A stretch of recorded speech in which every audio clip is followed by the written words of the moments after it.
Martin was addicted to speed. He loved driving fast and being reckless. When I had him in my class, it pained me to know that he was out there driving like a maniac, doing risky things. He would even taunt the police and get into chases for no reason other than he loved speed. Hi, I am Marcia Morrow, and today I want to share with you some information about teen risky behavior, where it comes from, and what we can do to help it.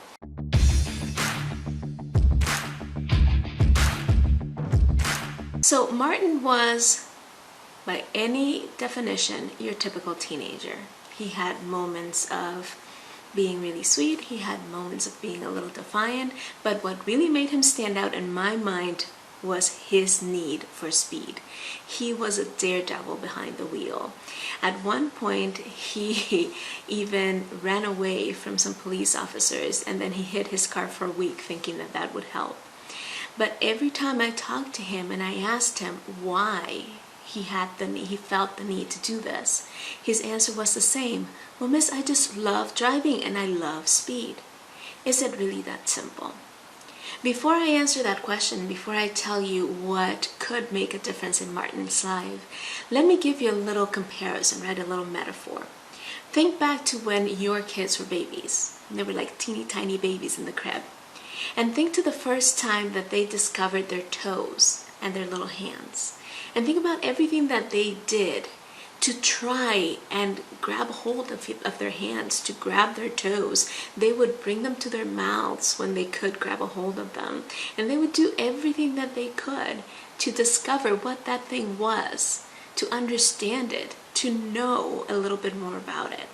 So similarly to the baby that is discovering every little bit of the world around them, including their own hands and their own feet, teens are discovering for probably the first time that the world around them and who they are doesn't necessarily fit the mold of everything that they've been taught, told, and everything that they have believed up to this point.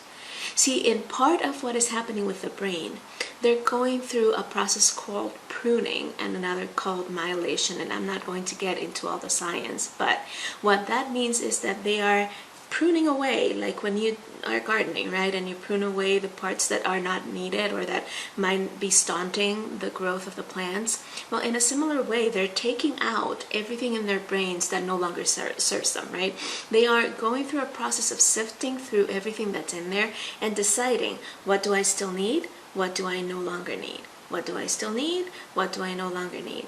And as they refine and modify the information in their brain, the myelation is the part that helps it be more consistent, right? It's like a protective layer over those things that they have decided that they need to keep. And that's just a very simplified definition and explanation. If you want to understand it in more detail, there's a great book by Dr. Daniel Siegel called Brainstorm that will walk you through understanding every process that's going on in a teen's brain. But going back to the explanation, right? As they are pruning and deciding what stays and what goes, they have to test everything that they have in there. They have to figure out what still works and what doesn't.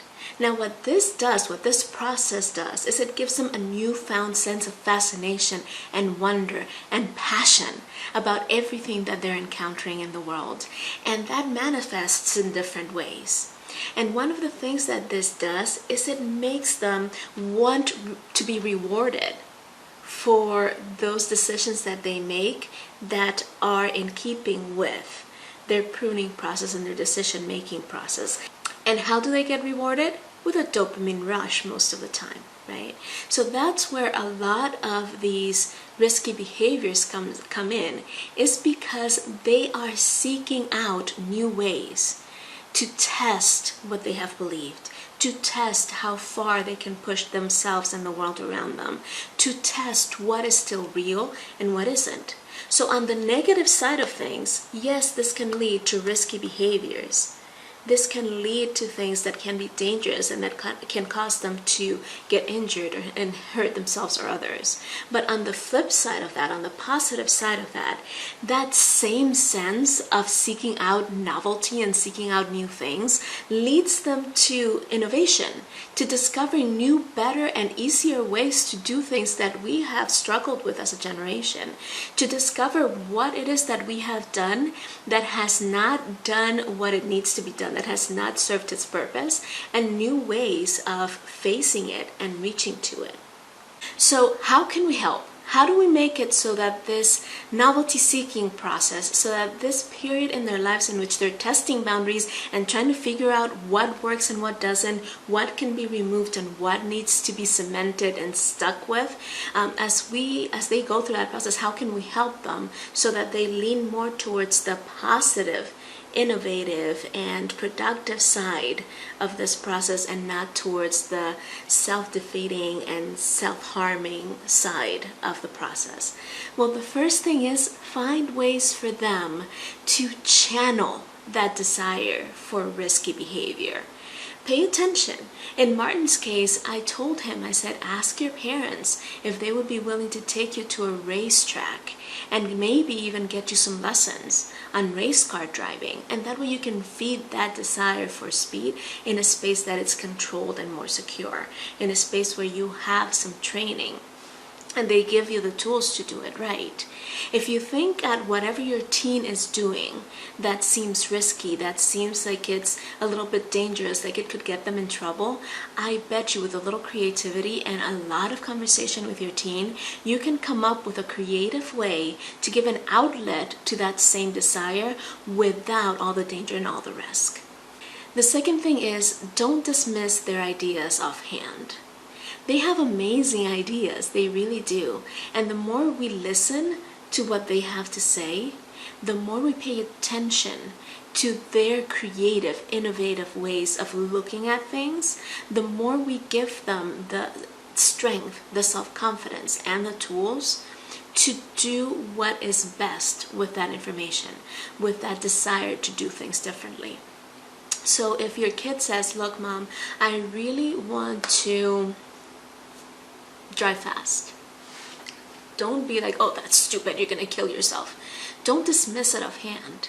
Ask questions, really, and how do you think you can do that? Is there a way we can think of doing this without risking your life or others or breaking the law? Where can we use this in a productive, positive way? And don't dismiss their ideas offhand. When they get something in their head, it's usually coming from a desire or a need to change or fix something, and they do really think that it's for the best. So walk them through checking things and figuring out which things are really possible and which things are not, which things are risky to the point of being dangerous, and which things can be tested and tried. And be there to be a sounding board for all their new, innovative, creative ideas. And in this whole process, as always, it's really important to listen without judgment. Don't let your face, your tone of voice, or your posture give them the impression that you think whatever they're saying is not worth exploring, to make them think that whatever they're saying is less than intelligent. Just listen, and again, ask questions that will lead them to process what they're suggesting, to really making sure that they come to the final conclusion of whether this is something that would be productive or something that would be destructive. I hope so far you're enjoying this series on understanding our teens and our adolescents. We have a few videos left, so make sure that you're subscribing and turning on the notifications so that you don't miss out on any of the 6 videos that I will be sharing with you over the next few days. So risky behavior does stem from some of the processes that are taking on in the brain, in the teenage brain. And it is part of this process where they are going to have to develop the tools to test, try out, and decipher and decide for themselves whether something is worth pursuing or whether something is risky to the point of being dangerous. And we have discussed in this video some of the ways in which you can help them start developing that checklist, that way of filtering and deciding what behaviors are worth pursuing, what risks are worth taking, and which ones are just too dangerous and should be maybe modified or put to the side, at least for now. I hope you have found this helpful, and again, this is just the 3rd out of 6 videos, so make sure you are tuning in, subscribing, turning on the notifications, and please comment below. Let me know if this information has been helpful and if there's anything in particular that you would still like me to address. Thank you again for tuning in. I'm Marcia Amara, and I will see you on the next video.